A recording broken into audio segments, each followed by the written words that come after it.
À l'image de la même ferveur en Kaye et à Madingou, les populations de l'Oudima ont réservé le même cérémonial enthousiaste d'accueil sur le site d'AgriHub au président de la République, Denis Sassou Nguesso, pour son engagement indéfectible pour l'industrialisation du Congo, à travers notamment cette usine de biocarburants qui augure des perspectives concrètes en matière d'emploi, de formation et de développement local durable. En effet, depuis plusieurs années, le gouvernement de la République s'applique à traduire dans les faits la volonté du président de la République, celle d'œuvrer à la production du biocarburant dans notre pays.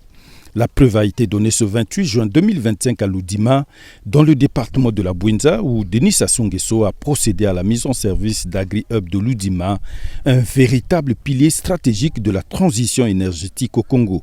Il s'inscrit dans une vision multidimensionnelle avec à la clé la transformation sur place de l'huile végétale produite à base du soja, du raisin et du tournesol, la diversification énergétique, la valorisation des déchets, la création de nombreux emplois locaux et la protection environnementale. La société italienne assure s'appuyer sur les agriculteurs locaux pour se procurer la matière première. Ce faisant, elle leur fournit des compétences, des équipements et des services nécessaires à la création d'une filière locale spécialisée.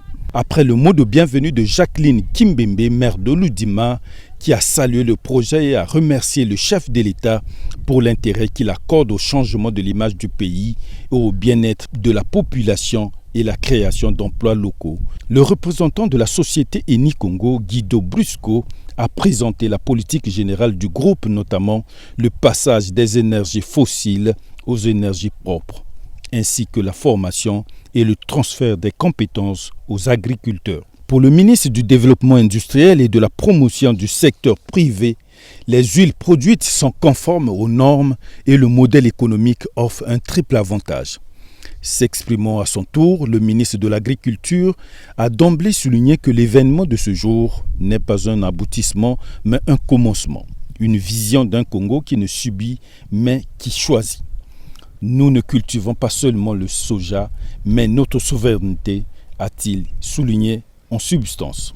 Sous l'impulsion du président de la République, Denis Sassou Nguesso, le Congo tend vers une économie diversifiée pour un avenir où notre or noir n'est plus seulement fossile, mais aussi végétal, a-t-il conclu. S'en est suivi le rituel de consécration des 11 familles de la terre Kibaka qui ont remis au président de la République une gargoulette symbolisant la réfrigération, donc le calme.